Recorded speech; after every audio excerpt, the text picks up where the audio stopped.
Now. Now. That's right. I think that's my favorite line from Star Trek. Okay.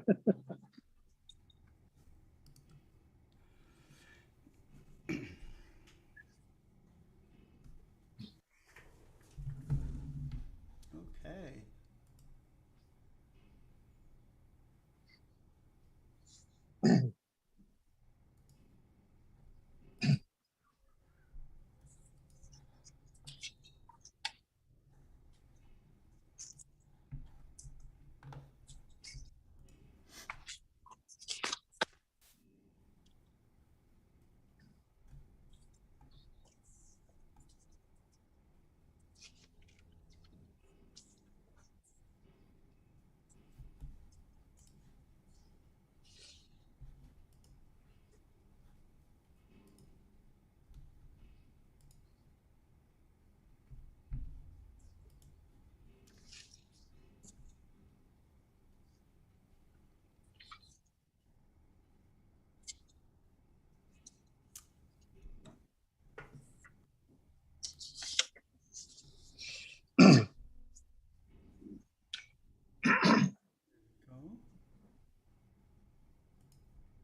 We've gotten very quiet here.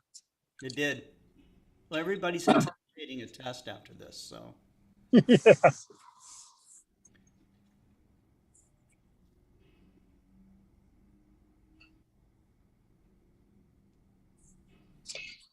When do we start? Oh, now.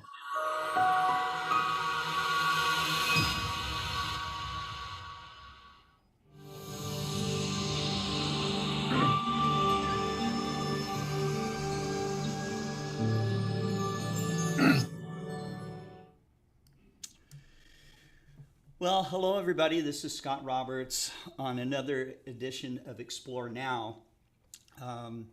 Today we're going to introduce Chris Impey. He is a University Distinguished Professor of Astronomy at the University of Arizona.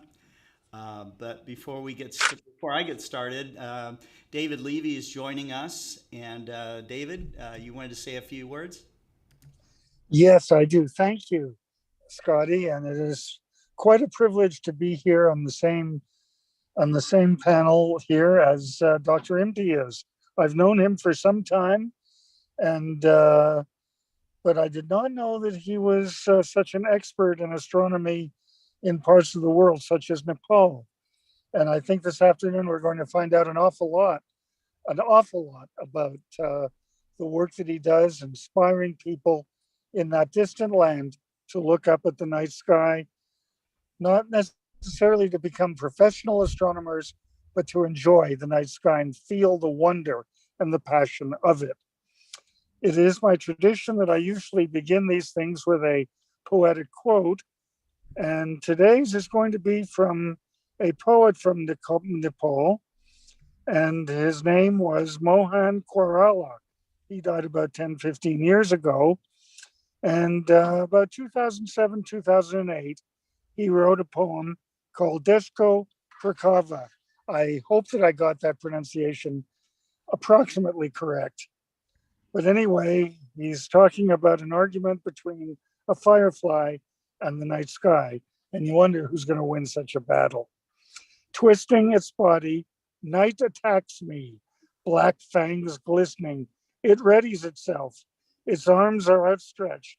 I beat a drum to declare that the world still meditates and is yet to wake from its trance. I picked up a firefly, held it up to the stars. It fears no one. It glows and dims and dims. It dims and glows of its own accord. Light, oh, light, I cried, and the eastern sky reddens.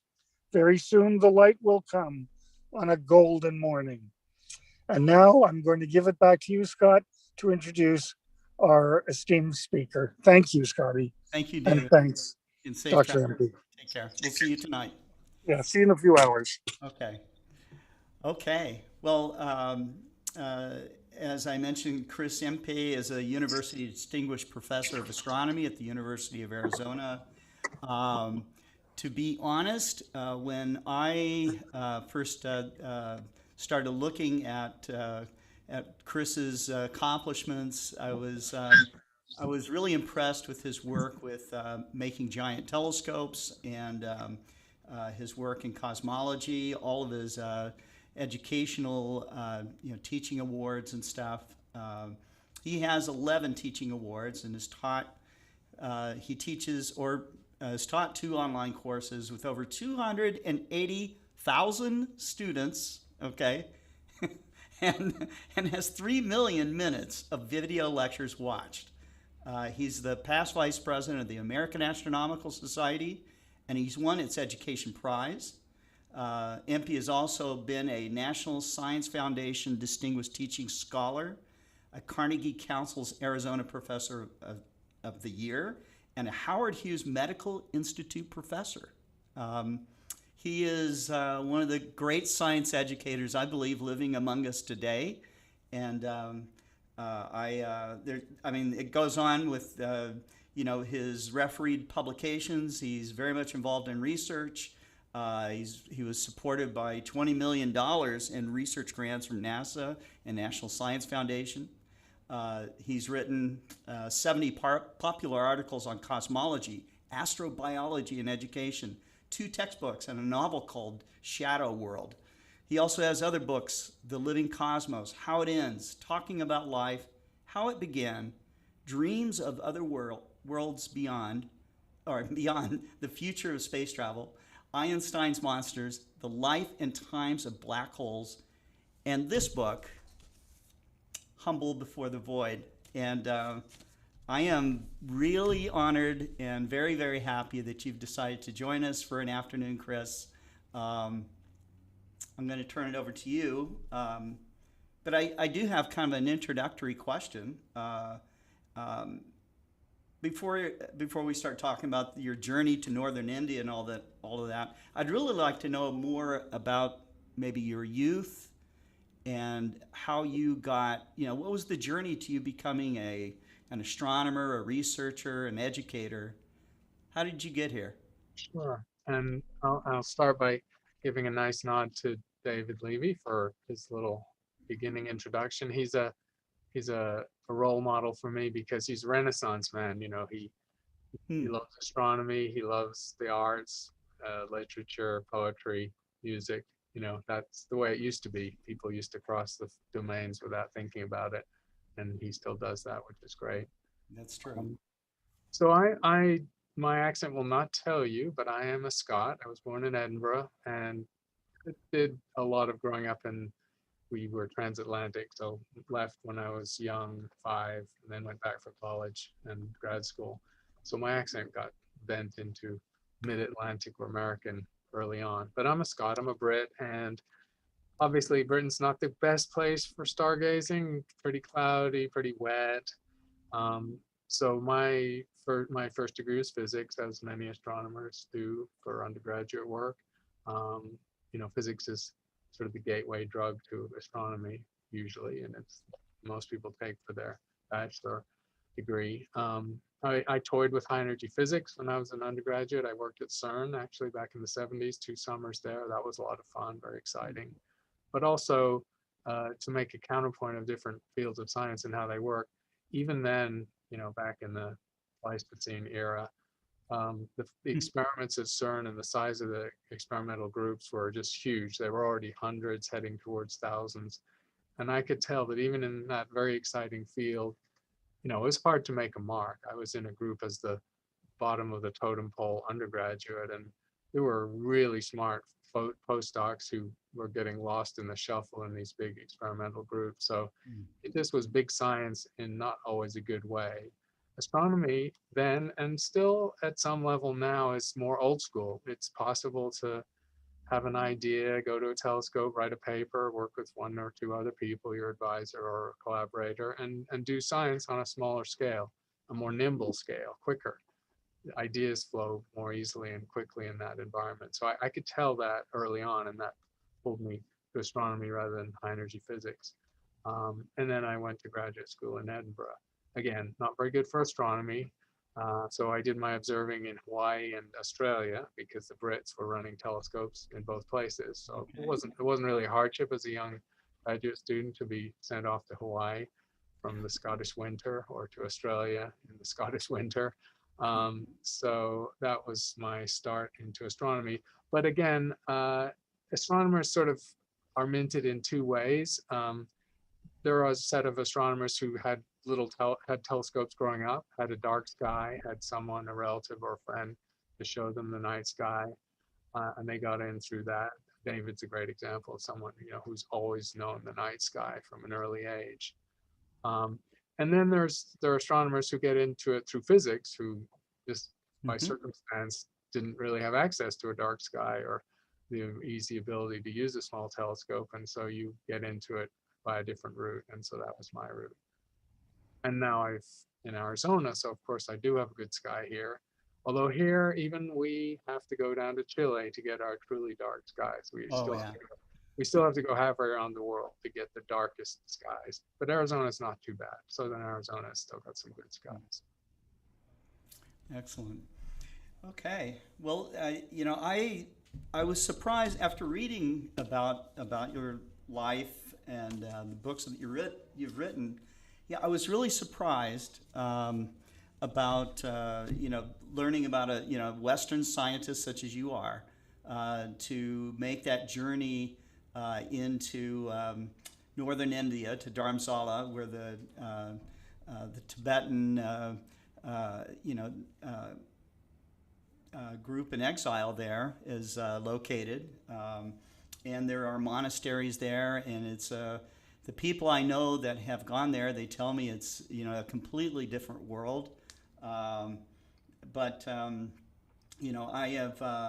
I've studied Buddhism a little bit, and I was always impressed by the fact that how much that they have tried to embrace science, and so you are part of this equation.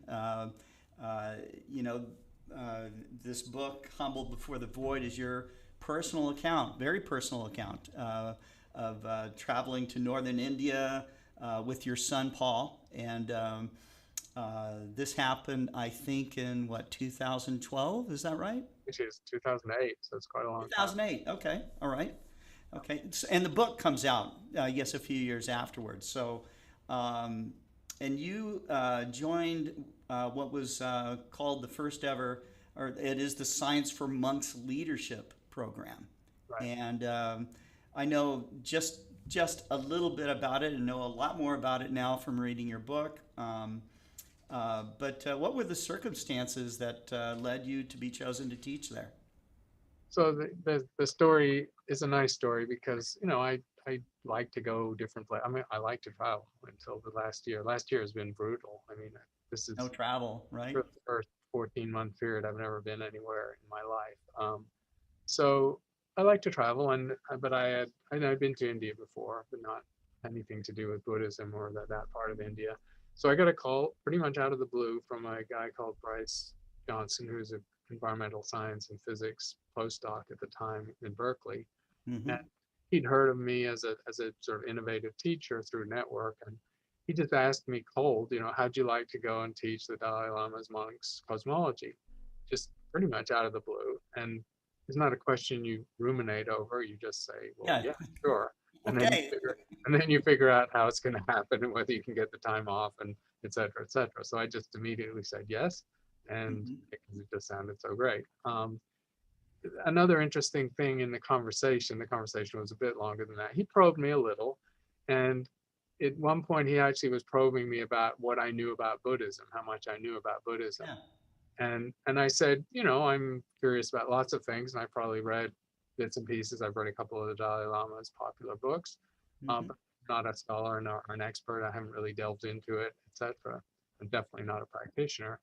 And he was pleased at that. I said, good. He was being slightly facetious, but he said, good, because we don't really want Buddhist wannabes here in this program.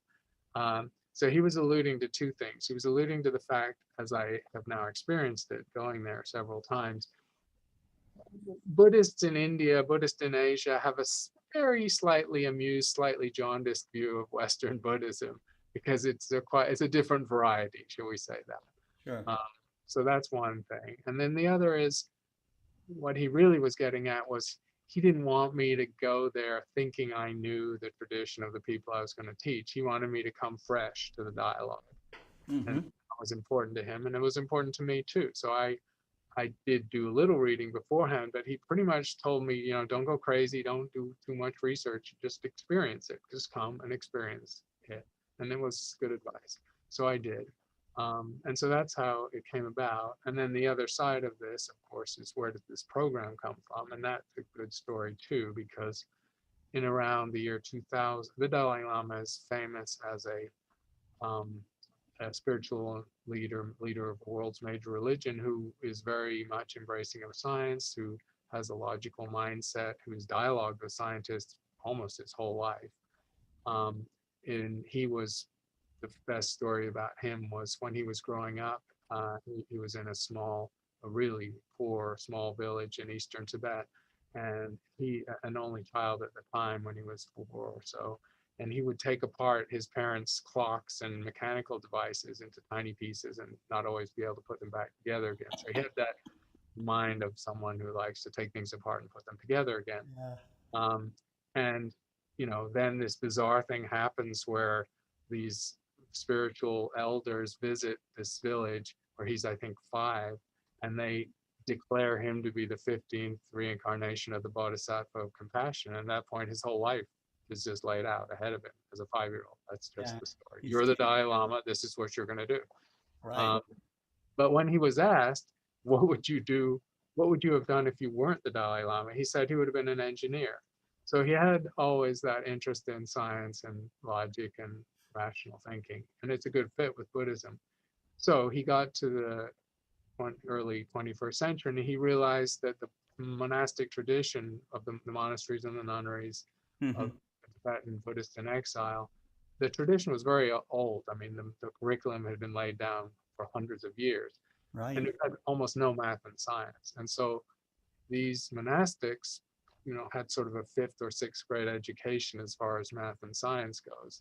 And he just thought that's totally inadequate. We need to be educated for the 21st century. This is the world of science and technology. So however brilliant my monks are in philosophy and rhetoric and comparative religion, all of which they're brilliant at, they need to know science. And there was no in-house capability to teach science. So the Science for Monks program started by with him getting Bryce Johnson to organize it, and then sending out small teams of teachers, really small, like 4 or 5 people, Oh, to wow. teach groups of 3 dozen, typically 2 or 3 dozen monks, and then eventually nuns, in 2 to 4 week workshops. And it's a real, it's a boot camp. It's a crash course in science, math. We teach, others of us teach biology, physics, and astronomy. Cosmology is part of it. And that's what It's I've done. 3 weeks long, right? Something like that. It's 3. The first one was 3 weeks. They vary from 2 to 4 weeks, but 3 weeks is the sweet spot. And it's really intense. I mean, there's teaching 8 hours a day with every session, every evening. There's either observing if it's astronomy, or labs, or discussion, or Mm-hmm. into the night and into the evening. It's kind of an intense experience. Sundays are off, so we do a field trip, or we do something on Sundays. But all the sort of relaxation and fun I've had in these trips has been either before or after, because the workshops are intense. Wow. So this program did this program come out of the Dalai Lama's, he has that science and religion symposium that he does, I think, annually. Is this a program that's born out of that, or was this something that was done in parallel with that? It's different, actually. So that's a Mind and Life. The dialogues he's Right. had with leading scientists for probably 40 years now are Mm-hmm. organized at the Mind and Life series, and there's an institute that goes with it. And so he's still doing those every 2 years, those dialogues with I scientists. see. Every 2 years. There's a slight, I'm not going to, criticize that program necessarily. He's always up for the dialogue. Bryce would say this too, the organizer of my program. He said it's become a little sterile because it's the same cast of characters and they're talking about the same things more or less, and I so see. the flavor's been chewed out of the gum a little bit after 40 years. Sure. So Science for Monks was different. It was born out of a desire to educate his monastic people, his monks and his nuns. Right. The nun part is interesting too, because when I started teaching, and in fact in the instance that led to the book, nuns were not part of the program because the Dalai Lama had to use his personal influence and powers of persuasion to change the monastic tradition to allow nuns to learn science and Oh, math wow. too. There had always been nunneries, but the Yeah. nuns were disadvantaged. That the tradition was not even-handed between the men and the women. So we didn't have nuns the first 2 workshops I taught at, and then we did, and we gradually had more and more. And now there are nun-only workshops because when the nuns are in a small minority, they also tend to be younger, and so Mm-hmm. they tend to be they're a little too submissive, they're a little too modest or meek, and they don't do so well in their rhetoric and their rowdy dialogues that Yeah. happen in workshops. In the So book, you describe the interaction of the students and how they're kind of, at times, almost like wrestling with each other in some of the activities that you describe. so I mean, they sound very good natured and everything, but probably young girls would find that a little intimidating, I think. Yeah, it's not. It is. It's definitely not threatening. The tenor is just different. So also on that first trip, one of my colleagues from the University of Arizona, biologist, a woman who's a biologist, she's now vice provost actually. She taught biology alongside me teaching astronomy. And I Hmm. remember at dinner on the third day, and this was back when there were only monks, the nuns hadn't been added yet. At dinner on the third day, she just said, she says, I couldn't believe it. I was in this room full of 24 young men, and it's pretty rowdy. They're noisy and Yeah, boisterous, and she said, and it just seemed so lacking in testosterone. It didn't have any edge to it at all. It was just very playful and good natured and rowdy. They're sure. just wrestling. They physicalize at some level, and it's competitive too. They're also competitive, but again, it's Yeah, competitiveness without an edge. It's not in a way to put someone down. It's just because they're like to challenge each other to do better or make a better argument or do a better experiment. So it's pretty interesting dynamic because it doesn't map very easily to a Western yeah. situation. The culture. So Flavor would be much more different. In a Western young adult audience, people are way too worried about what everyone's thinking about each other, and they're way too concerned about their social media and being mm, distracted and trying to do three things at once. And so we've got ourselves in the Western education system into a place where the level of sheer focus is just not there usually in a classroom. And that's of mhm. course now worse because people are online where it's easier to Yeah, have you focus at discussed all. that in your book as well, just kind of how refreshing it was to you to have students that were so enthusiastic and so willing to, um, even to the point of embarrassment, put themselves out there where, you know, other kids, other students, it might be uncool for them to, you know, immediately jump in and volunteer to do something, so there's kind of that social protocol or something that we have here. I certainly have seen in the United States. I've lived in Asia. I lived in Taiwan for 6 years, and very different attitude towards the teacher. The Right, respect level for the teacher is very different. So, right. So uh, they have a version of peer pressure too, as we do in the West. It's different though. The flavor of it is different. Also, for these uh, young monks and then nuns, this was this is sort of an elite experience for them because they would be in a large monastery, maybe thousands of other monastics, and mhm. only a handful would get picked for these programs. So it was special. They would be sent to a place. Most of them were not from Dharamsala or wherever the workshop was. So they were traveling through India.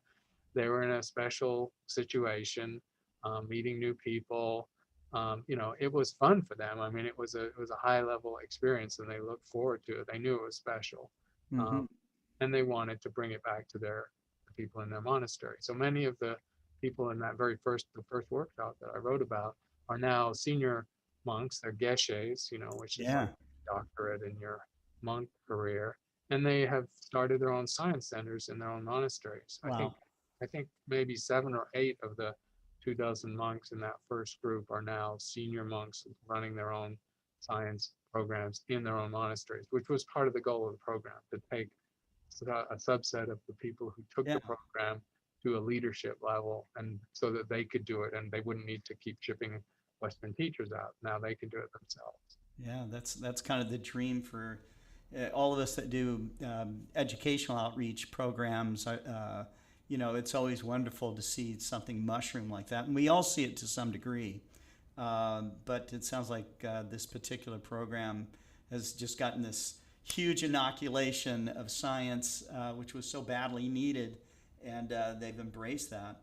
I found as going through your book too, I loved the hands-on demonstrations and stuff that you did for things like understanding the scale of the universe. You modeled the expansion of the universe, modeled forces of nature. You did, you through really kind of step by step, very easy to understand processes to begin to think like a scientist.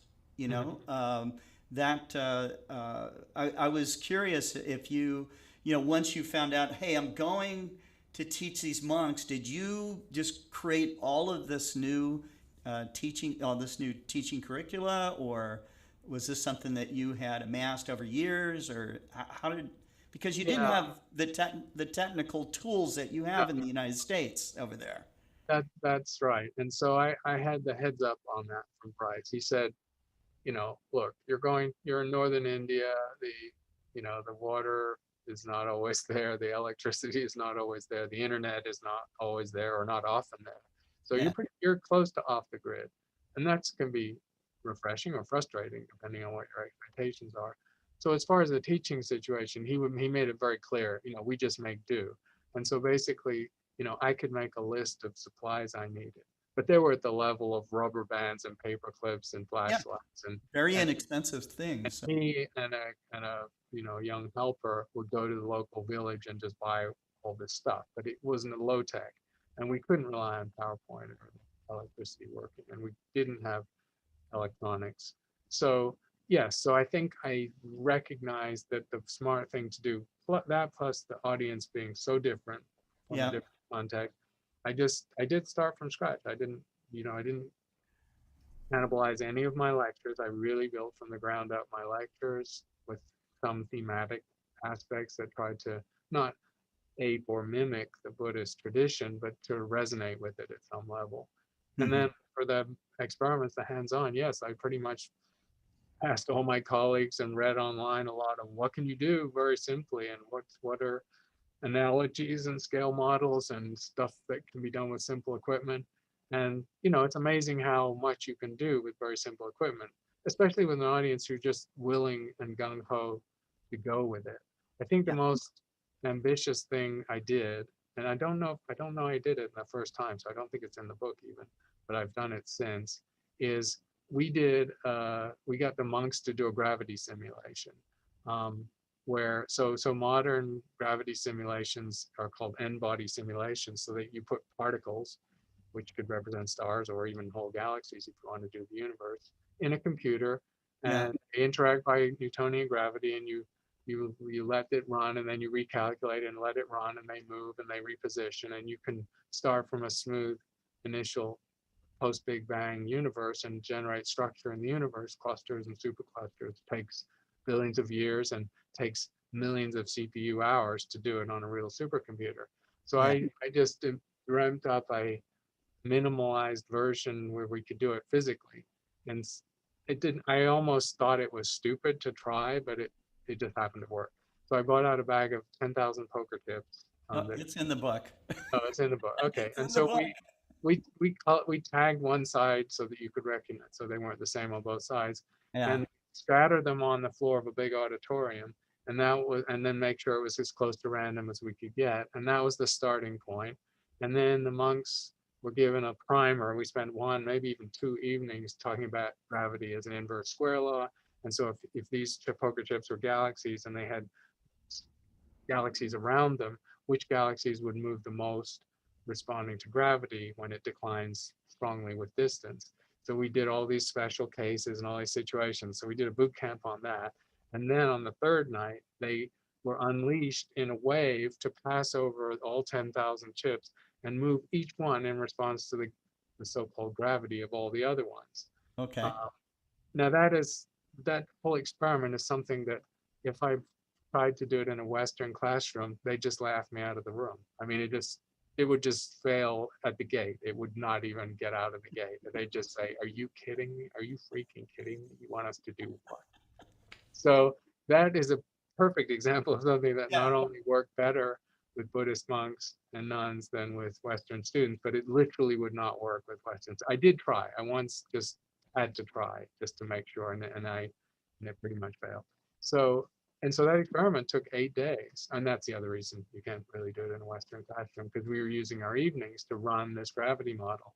And I told them that with 22 people over a week doing literally hundreds of thousands of mental calculations of gravity and then imposing it on these poker chips, you were Yeah. doing what a supercomputer would do, of course, now in minutes or an hour.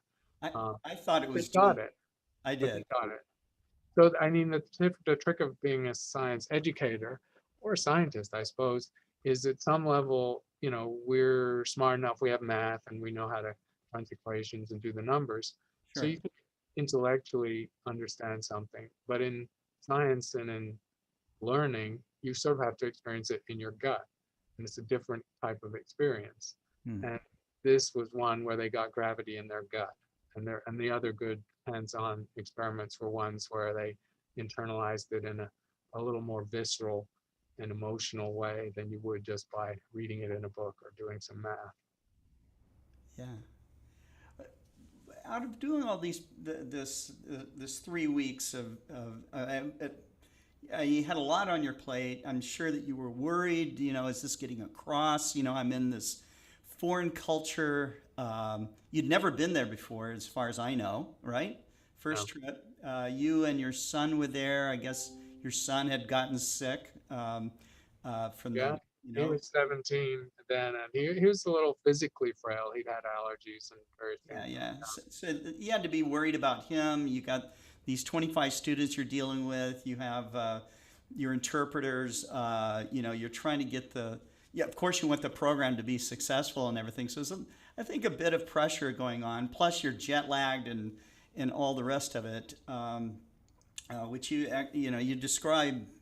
I mean, the way that you describe the experience, you just feel like you're there. I mean, that's one of the reasons I would definitely recommend this book, is just because of the experience of travel like that. As far as just the experience of going, getting off the plane, getting to the remote area in northern India, and all the rest of it is really interesting. I could just almost see it like a movie scene in front of me. But I'm curious, just, what did you find the most unexpected challenges for you? I'm sure you kind of pre-visualize what it might be like for you, but what were some of the things that, you just go, huh, is it really like this, Yeah, I think I mean, I'm not a rugged outdoors type guy. I've camped some over my life, but I was also raised in cities. I grew up essentially in New York and London and Mm-hmm. and so on. So, I mean, the physical rigors were significant, I would say, and it wasn't, it was accumulation of things. It was the fact that you're sort of off the grid and you can't rely on a warm shower or having light in the evening to read by or anything like that, or having be able to charge the battery on your computer or anything. You just have to just forget about that. Don't get attached to that. The food was interesting. I mean, I love Indian food. I grew up in Britain, of course, eating Indian Sure. food a lot. This was sort of quasi-Tibetan, quasi-Indian food, a mixture, and it's very basic. It's very simple. It's and if it, and in 3 weeks, it's actually fairly relentless. They were worried about us getting sick. The Western teachers, it was not in Bryce's interest for us to get sick, so we did have our own cook. Uh, but they were cooking a very limited palette of food. And so, the food was, would definitely fill you up. It definitely had a lot of good bulk and fiber and all that good stuff. But it Right. was very, you were missing all the range of food. I was missing all the range of food I had. And you could walk to the nearby village and they had these little sad displays of English candy bars that had been sitting out there in the sun probably for a decade. So you probably didn't even want to buy one. So Hmm. the food was a little tricky. Bugs, fearsome bugs, and Lots of bugs. apocalyptic dogs. So the earplugs could not keep them out. I mean, just so you're never prepared for the totality of all those things put together, which is just what an Indian deals with and lives with their whole life. So you're not really complaining because you're not poor and you're eating and you're not, you know. Right. You got a So roof over your there's no head. reason to complain, but it's just, oh yeah, this is what it's like in a developing country, in a poor third world country. Traveling any distance would take a huge amount of time. So the travels that I did during the workshop, on a Sunday when we had a day off, or before and after, you'd look on a map and say, well, I'm only going like 100 miles. And, in that mountainous terrain, that would take 10 hours or 12 if there had been some flooding, or 14, or you might not get there at all. So just underestimating the travel and so on. So, it's hard. None of that's terrible. It's just sort of, and after you've done it once, you totally lock in. And then the next time you go and you go, okay, you just sort of get used to a different lifestyle. And people are less impatient, of course. Westerners are famously impatient, Sure. and it's true. And we expect everything to be sort of the way we want it, and we expect to be able to customize our order of this, that, and the other. um, I mean, Europeans, just as another thing that I'm sure Europeans make fun of Americans for the way they want their coffee, this particular thing. Just order the damn coffee, like it's just coffee. So there are It's various. that Starbucks, Yeah. disease that we have. So So in India, you pretty much got to take it the way it comes, and when in the monsoon, which that was the monsoon when I was there several times. oh my God.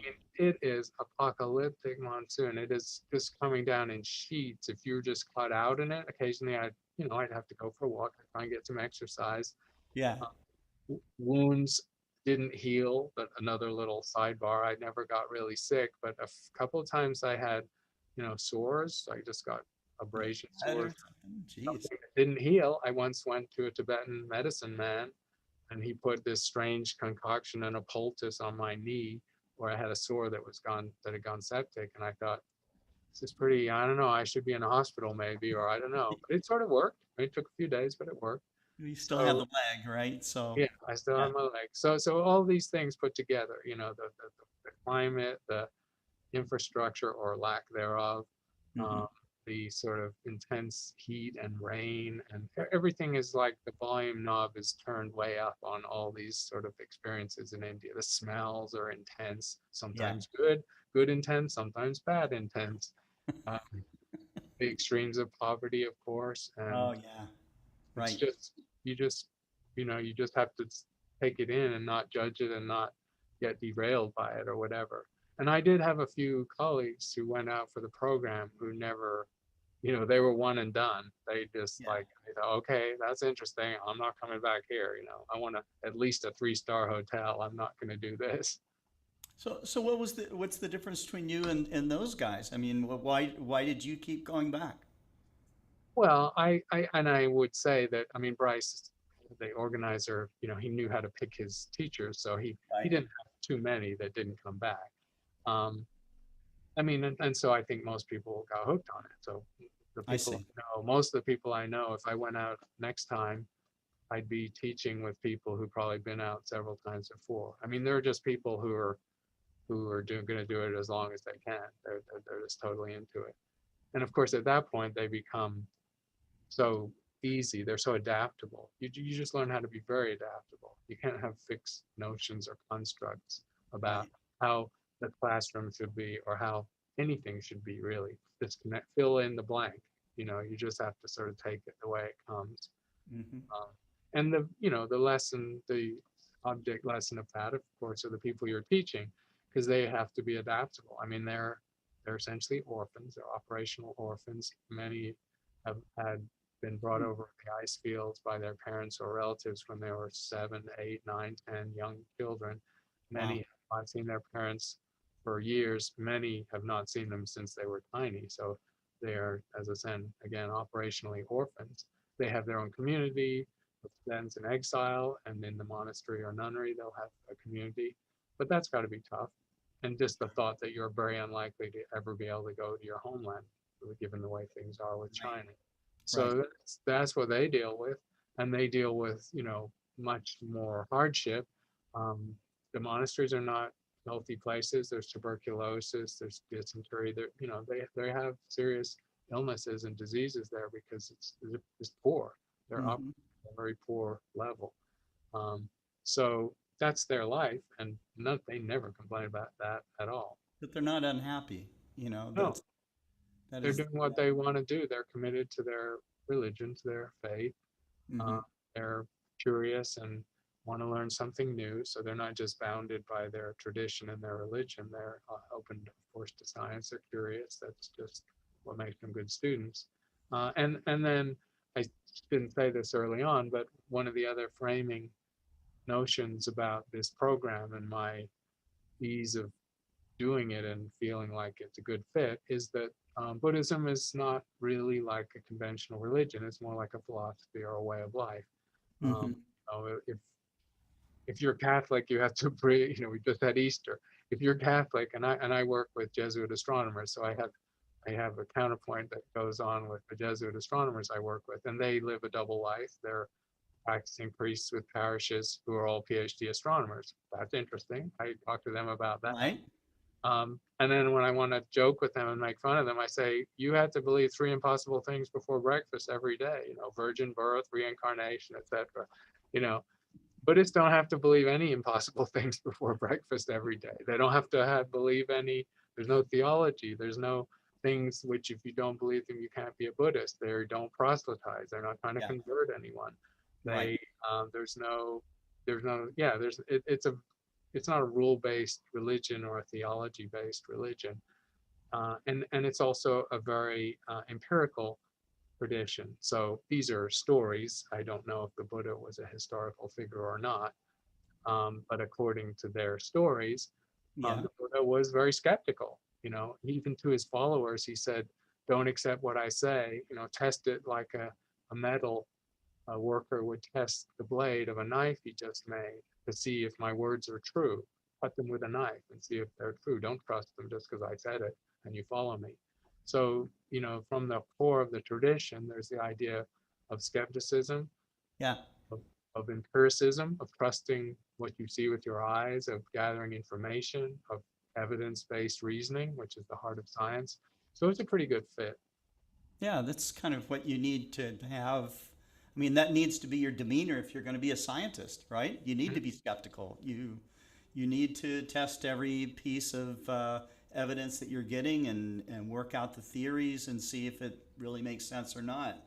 I'm often, in doing educational outreach, there are some people that will talk about scientific fact, okay, and rather than talking about the scientific process, and it's very different. And I would say even in this country we have not a great grasp.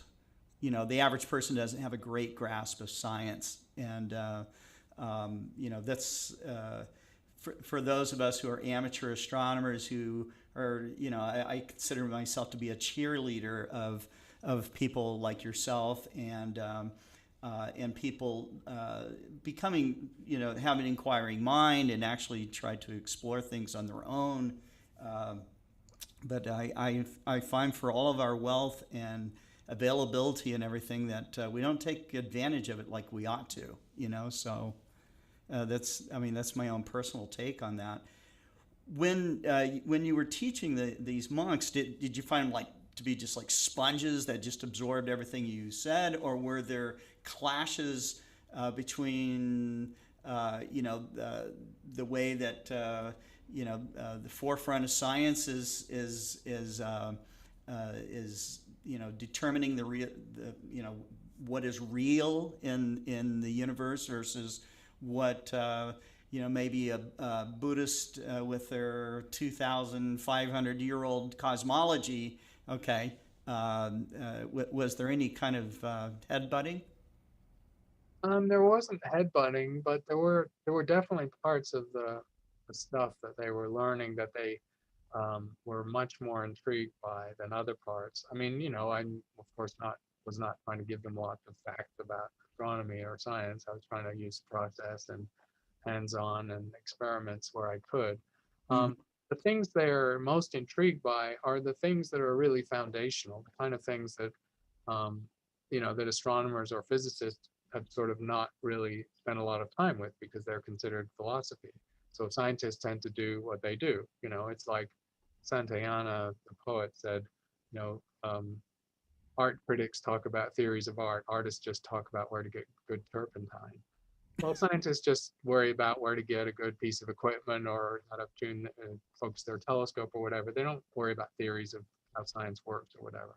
Mm-hmm. But all the stuff, the boundary issues of cosmology and physics, because I was teaching some physics too, they would very much, they get super excited when you started talking about, the edge of space-time and whether was this space-time in this universe is the only one, or there could be a multiverse, about the nature of the Big Bang event and what was the precursor to that, and can we even talk about that? That they go straight to that because they have a tradition involving many space-times and many universes in Buddhism. Also enormous spans of time, trillions of years, very similar to cosmic time scales. Mm-hmm. So they would be fascinated by that and really ask a lot of questions. And then on the physics side, just the nature of reality, because they are trained in their tradition, not to trust the evidence of their eyes, to not make it's a fallacy if you're a Buddhist to believe that what you see is real, or that what you touch is real, or that there is some underlying reality that you can learn through your own experience or even through a measurement. Mm-hmm. And then when you tell them about quantum mechanics and the history of that and how those ideas came about, they immediately see the connection and they want to know about it. And the answer is sometimes a little awkward because as I and other people, anyone else who study the history of 20th century physics knows, essentially all of the profound philosophical issues that were raised by quantum theory early in the last century were shelved. There were people, some of the founding Hmm. physicists, Bohr, Heisenberg, they had vigorous debates about that. But after a while, they just set them aside and decided that it works, and it does work. And so, we based our modern technological life on it. Transistors, GPS, everything we use is based on quantum mechanics. And it's very weird. And they understood how weird it was when I was teaching it. And that's what they wanted to know about. And they were also kind of Wow. puzzled at why astronomers and physicists didn't keep going back there and try and understand this better. And I told them what was, of course, the fact. It turns into a slightly snarky story about physicists that in the 50s, 60s, when quantum theory was, working its way into electronics and everything our lives run on, physicists essentially decided just to accept the fact that it's a very good theory that predicts behavior, that you can understand, the physical world at some level. Okay. And it was called the shut up and calculate school in physics. That was literally what it was called. It's pejorative, but it was called that. And so, in other words, don't navel gaze and philosophize about that. Just get on with it. Just calculate. Just do the job. Put your And, head down and do it. yeah. And so these are the places that they wanted to go when we had discussions or evening conversations. They didn't just want to know more detail about how quantum theory works to predict the behavior of X, Y, or Z. They wanted to know, what does it mean that there's a limit to measurement? What does it mean that space and time might be reversible or not reversible, or that there might be other dimensions that we can't access? What does that mean? Etc. What is the role of the observer? All these things. These are just the core Interesting. philosophical issues of quantum theory that have not actually been resolved. And they actually haven't even been worked on very hard because so few people with sufficient intellectual means are doing it. Interesting. That's a side of science I was not aware of, Chris. It's sad in a way, that are maybe we were so wired to think in a certain way, and these are these philosophical things are things that probably is a great conversation in certain circles. So Well, and it's also become a sort of academic cultural thing that science is a huge enterprise that indirectly runs the modern world, mm-hmm. and scientists have to produce, and they have to move the frontier of knowledge on in ever diminishing circles, because you have to be more of an expert on a smaller and smaller niche now to be a scientist. So breadth is really not there in most scientists within their overall field. Forget about an astronomer that knows about modern genomics, or a geologist that knows about Big Bang.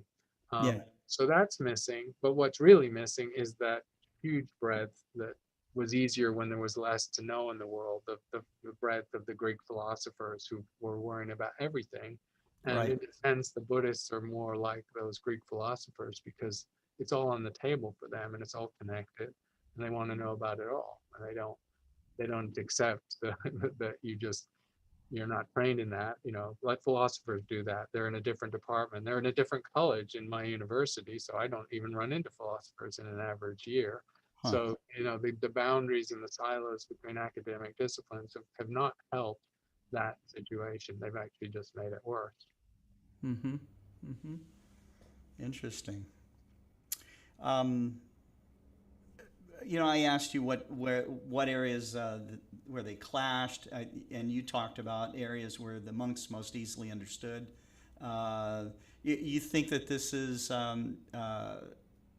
goes back to just years and years of training to think a certain way, to be able to understand some of maybe the kind of that gut understanding of how some the quantum physics world works. What makes them more capable to understand, do you think? I think they're just throughout their training, they're very well educated. To graduate as a monk, you've had your 20 years of schooling. To be a geshe, you've had 25, 26 years of schooling, so you're as educated as any PhD in any Sure. subject. Um, and throughout that training, they are, the thought, the rhetoric, the logic, the philosophy components of their curriculum are very strong and they're played forward all the time. They also have a tradition that has also been a little lost in the Western world and in science, which is the tradition of debate. So they use this highly stylized form of debate. It's ritualized with dance and motion, moves and Hmm. sounds and so on. It's balletic when you watch it. It's very dramatic actually to watch, even when you can't understand what's being said. So they use these formalized versions of debate to explore ideas, to pick ideas apart. And these might be debates that last 15, 20 minutes about some super esoteric part of Buddhist theology, really. But they might be very profound, like, Wittgenstein wrote a whole book as a philosopher about what does it mean to perceive the color red. He wrote a book on that. Wow. And I've seen them do debates. They probably don't know of Wittgenstein, but they do the same things. What does it mean to see red? And they argue that. So they're always working at a sort of foundational level of knowledge, of awareness, perception, reality, um, and the questioning of all that. And that's sort of not really part of the Western tradition. Most No. scientists, most professional scientists have never taken a philosophy of science class, I think. I mean, I ask people every now and then, and hardly anyone ever has. So um, the science training in the West has become somewhat narrow, and that's really to the detriment of. It doesn't mean there are bad scientists walking around. There are scientists who are very good at the thing they do, but that's the thing they do, and they're not actually good at doing something else, uh, or going beyond their field to see the broader implications, or to look at the philosophical foundations of their subject or implications of it. Mm-hmm. So that's just the way it is. And these Buddhists, because of their training, because of the way their training is focused, they're very much at that conceptual level where they're always asking profound questions, where they're Interesting. questioning some perception or some established knowledge. And that's what makes them good, innately good scientists. They're untutored. They're not very sophisticated with it, of course. They're naive at some levels, but they have this great raw material out of their questioning tradition, out of their ability to debate something Mm-hmm. endlessly and in detail until they get to some resolution or decide there is no resolution, so you move on. Interesting. The so I know some basic concepts of and just about that much of some of the really complex premises of their thinking with the concept of emptiness, the interdependent origination, the constant cycle of birth and destruction, this kind of thing. And so they, you know, a lot of cosmologists would see like, an open universe or a closed universe. You know, what was your sense of Buddhist cosmology of the universe itself? So it starts with things that the Dalai Lama has said and written, because they follow his lead, of course. He is their leader, spiritual leader. And the Dalai Lama's not just written books, but articles, in Tibetan, so for his people to read about cosmology. He studied the cosmology, and he's talked about the fact that there are like 18 or 19 Buddhist cosmologies. And when he's giving a lecture about it, he just laughs and he said, well, 15 or 16 of them are just silly. And then he giggles. He pretty much just dismisses them out of hand. I mean, these are major things in his tradition that are on sacred scrolls in monasteries around And he's Tibet. just like tossing them out. It says Okay. they're silly. They don't match the world. Let's just ignore them. And he homes in on the couple of cosmological traditions that he thinks are rigorous and consonant with science, because that's what he looks for. Mhm. It's famously said, if some precept or principle of modern science is shown to be in conflict with Buddhism, then Buddhism will have to change. And I would challenge anyone to ask the question of themselves: how many world religious leaders of other religions would say that? Not very many. Not very many. So anyway, so he's looking for the theories, ideas from their rich and varied tradition over 2,000 years, from Hinduism and Buddhism together. And so he gravitates to these cyclic cosmologies, which have, birth and death and rebirth, which have enormous numbers of worlds, many world ideas, living creatures on those worlds. So life in the universe is just fair game for them, because they do not posit life on Earth to be unique, nor humans to be the most exalted or advanced creatures in their large universe that they can imagine. So it's very modern also. And the time scales again are for a major cosmic cycle are about 1 trillion years, which is again about the longest cosmic timescale astronomers can meaningfully understand, the sort of total lifetime of all the stars in the universe. So, it's not a direct match, of course, because it's not a scientific tradition. That's not how it started.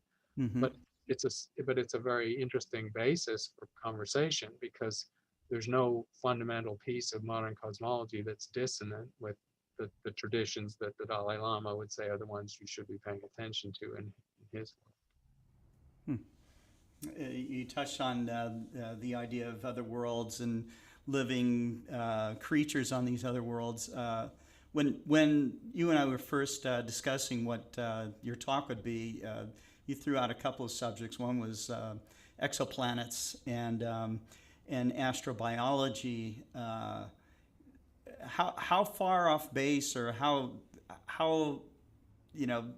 from, as a scientist, I know that you're not a Buddhist, but what was your thinking of that aspect?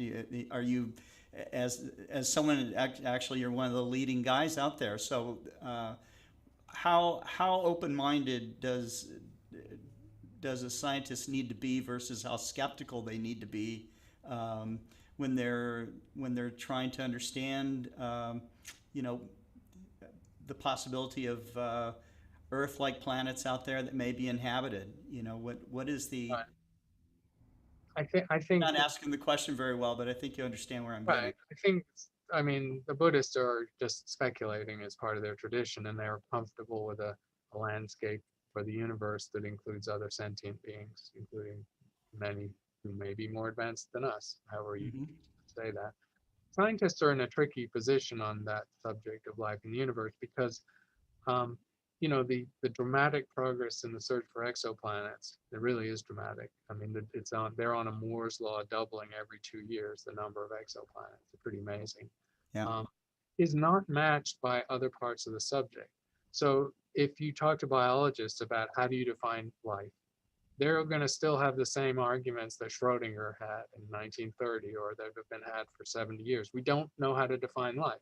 You either make a very specific and narrow definition that matches the form of life that's our genetic basis, and then you've explained us, or you make a very broad definition, which might not even include, you know, carbon-based chemistry, and then you don't know how to recognize it.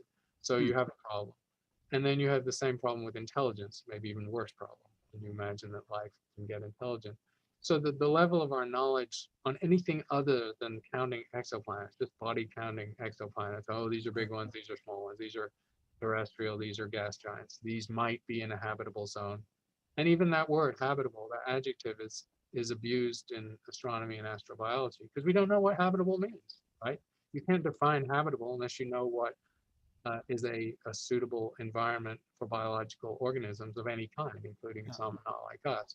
So astronomers are in a tricky position in that subject because the fantastic progress on one piece of it has not really been matched by any other progress. I mean, because we still only know of life on one place in the whole universe. So we're kind of stuck on that. And you can't get much, you can't advance by theory, really, or by simulation or throwing computers at the problem. It's an empirical science. And so we're kind of in this sort of awkward anticipatory state. And until, and if, and until, and unless we find life elsewhere, we're just totally guessing, totally speculating, and not really even with a very good basis. Right. Interesting. Chris, I mean, after your experience with this, and you've been over how many times now? I think 8 times now. 8 times. Has it changed you? Oh, yes. I mean, I you mean, know, philosophically, or your worldview, you know, is that now changed? I was probably always inclined to be a little philosophical in my science work or thinking. It's encouraged that strongly. I mean, I'm less reticent about raising philosophical issues or asking foundational questions of my subject. Um, Mhm. you know, I can't pretend it's made me, you know, truly better in any dramatic way, but being in India and being in those kind of challenging circumstances that I described, it does make you a little less patient, a little more patient, you know, because you Mhm. just realize, oh, this is how it is, you know, like I shouldn't get impatient that this thing in my modern Western world doesn't quite work the way it should, or the package didn't come in 2 days like I said it would, or the whatever. I mean, that just doesn't really matter in the scheme of things. So Yes. there's that. And the other perspective it does is it puts a little perspective on being a scientist in the Western scientific world. And my department is a top ranked department in the world. My colleagues are all very, you know, overachieving and type A and competitive. Sure. And, you know, and science is at the very least competitive, and sometimes it's a blood sport. And so people have to get funding for the feed their grad students. It's a very Darwinian world in science, modern science, doing research. And that's not always healthy. I mean, everyone does it because it's the game. You have to play it, or you're not playing the game at all. Right. You just sit to the side and don't do research. That's what it needs. So, but it's not necessarily a good thing. And stepping out of that world into India and a different teaching situation, different culture, and so on, does a little reset on just how hard do you need to push? You know, just how important is it to write that last paper this year, or to pull that big grant versus a smaller grant versus wait a year versus do something else. Um, you know, it's sort of a little bit, I mean, it's a very rewarding uh, endeavor being a research scientist. It's a little Sure. bit of a treadmill. It's a little bit of a pressure cooker. As I said, occasionally it's a little bit of a blood sport. And Mhm. those are not always healthy things when you're in it for too long without without regress, without stepping out. So I think all scientists could do with a break. You know, that could be just on a Caribbean island for a month. It doesn't have to be in India. But you know, we have to get out of the machine and off the merry-go-round occasionally to also to appreciate what you have. The fact that, you know, we're paid mostly by the taxpayer to do something that's pretty esoteric, that doesn't really improve the world in any direct way. It doesn't make money for people. It doesn't feed people either. It doesn't do some things we need to do to make the planet better. So astronomers are a little superfluous in the scheme of things. And so Mhm. almost every astronomer should really be kind of grateful that they're able to do what they do. Well, I think that the world should be grateful for the astronomers, for the ones that do challenge people's minds and allow them to embrace the universe that they are part of and live in. So, I'm, I sometimes put my neck out there in these programs, and we'll talk about, I think my last show, I showed a slide from my presentation about the power of stargazing, as I call it, and about what gratitude is all about. And we start with this, and I focus on the sun, and so these attributes that you can learn through astronomy, through that gateway of astronomy, and to maybe have a more scientific view to start to use that process, let you be a little bit less fixed and to be a little bit more alive in this moment that we are alive, So those are some of the things that I believe that I've discovered for myself, and I find that a lot of other people resonate with that as well. Yeah, no, I agree. That's a good way to think about it. Chris, I really appreciate you spending your afternoon with us. Is there, Sure. again, this book, it's called Humble Before the Void. You can pick this. This is a hard copy book, but you can get it digitally. You can get the audio book. It's on Amazon.com. It's probably on the Apple web store and a number of other places. But a great book, really. As you start to go through it. In fact, I'm going to read the whole thing all over again because I want to know how to do some of the projects and teaching methods that you put out there. Because I think that tactile experience of you had guys running backwards with flashlights and Yeah. the whole thing about the speed of light it was hilarious to read about it, but it was a very effective lesson. So I think that's great. I think it's great.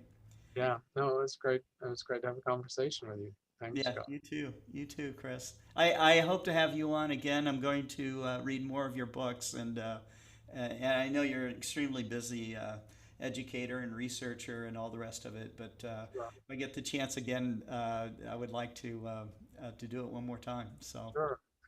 Astrobiology, black holes, cosmology, any of those are good for Yeah, me. yeah. Maybe we'll let our audience pick. Yeah. Okay, Okay. Chris, thank you very much. We are just a few hours away from the 40th Global Star Party with special guest host David Levy. We have a very, very nice lineup of speakers for you, both astronomers and astrophotographers. It's going to be a lot of fun. There's door prizes. And I think it's going to go late. I started my day this morning at about 5 a.m. and I think it's going to go till about midnight. So if you find me falling asleep, just yell out, okay? But Chris, have a great rest of your week, and we'll stay in touch. Okay. Take care. Thanks very much. Goodbye. Bye bye.